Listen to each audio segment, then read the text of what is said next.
Saudara, dampak pelemahan rupiah, harga kedelai impor di Surabaya melambung. Pedagang tempe tetap bertahan meski keuntungan menipis. Sementara di Bandung, Jawa Barat, pedagang terpaksa memperkecil ukuran tempe untuk menyiasati kenaikan harga.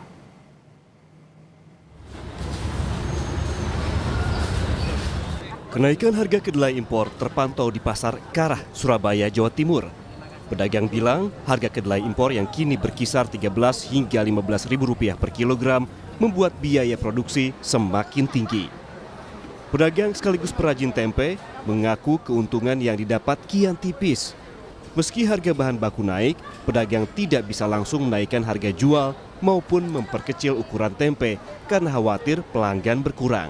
Kalau masalah kedelainya dia kan impor itu mahal, jadi penghasilannya berkurang, penjualannya susah. Dijual harga biasa itu kita nipis, kadang ya tempe masih ada. Tapi kalau harganya masih di 8.800 kayak kemarin masih lumayan. Kenaikan harga tempe juga berdampak pada pedagang makanan. Salah satu pedagang warung nasi yang tengah berbelanja di pasar mengaku harus menaikkan harga jual makanannya. Akibatnya jumlah pembeli ikut menurun drastis. Seharusnya kalau buat pedagang maunya itu turun, biasa kayak kemarin gitu loh. Kalau naik kan nggak dapat apa-apa gitu. Biasanya jualan berapa, sekarang dijual berapa, Bu? Biasanya itu kalau jualan itu kan 6.000 atau 7.000. Sekarang itu malah 8.000 Jadi gitu. naik 1.000 ya. Selesai 1.000 kan Untuk malah pembelian sendiri untuk orang-orang gimana, Bu? berkurang. Berkurang ya? Biasanya itu nasi itu satu hari itu habis 5 kilo. Sekarang cuma 2 kilo. 2 kilo pun nggak habis sekarang itu. Sementara di Bandung, Jawa Barat, dampak kenaikan harga kedelai mulai tampak di pasar tradisional Kosambi. Harga tahu kemasan isi 10 naik jadi Rp14.000, padahal sebelumnya Rp12.000.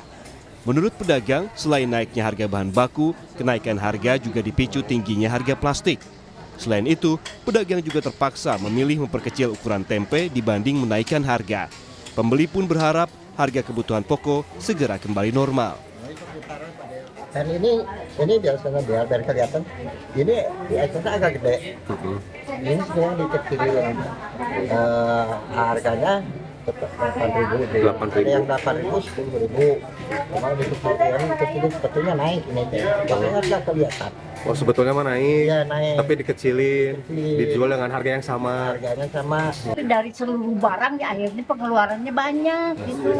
Iya. Mau nggak mau tapi Bu ya dibeli. Ya iya kan mau udah makan, perlu, Bu, ya. mau masak nggak beli apa-apa mah ya. Oke. Ya gitu. Tapi nggak masalah Bu kalau misalnya harganya naik dikit nggak apa-apa.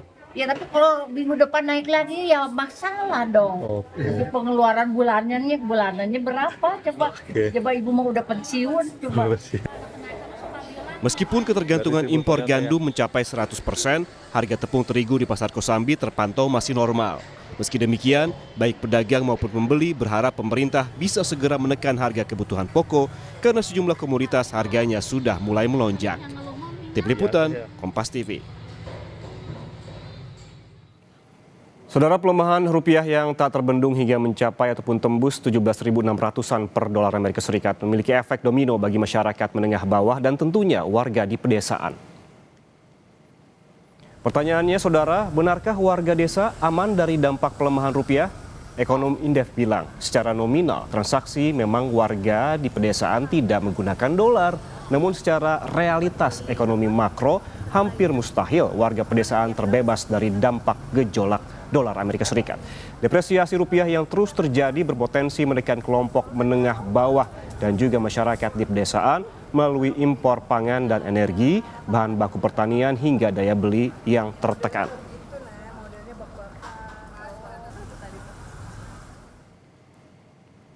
Ketergantungan Indonesia terhadap impor komoditas strategis terbilang tinggi. Bersumber dari Kementerian SDM, per tahun 2025 ketergantungan minyak bumi mencapai 32%, impor BBM mencapai 36% dari kebutuhan nasional.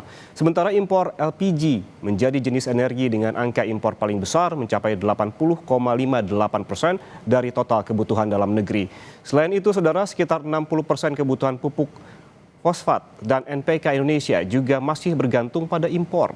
Sementara per 2024 data dari Badan Pangan Nasional tercatat kebutuhan impor pangan sangat tinggi, tampak dari gandum yang menjadi bahan baku tepung, ketergantungannya mencapai 100%, sedangkan ketergantungan terhadap kedelai impor mencapai 92,5%.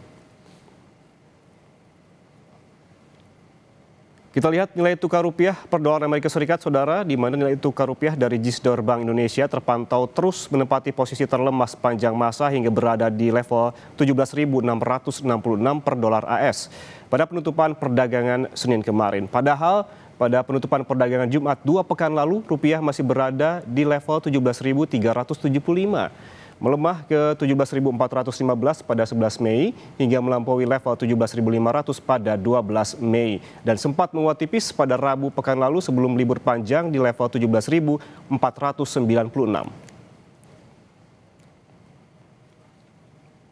Sementara pergerakan rupiah di pasar spot juga tidak jauh berbeda, saudara. Pada penutupan perdagangan Senin kemarin berada di level terlemah ke 17.667 per dolar AS. Sementara pada Senin pekan lalu, rupiah berada di angka 17.414, melemah keesokan harinya di level 17.529, menguat tipis pada hari Rabu pekan lalu ke 17.476. Namun sayang kembali rontok ke level di atas 17.600-an pada pekan ini.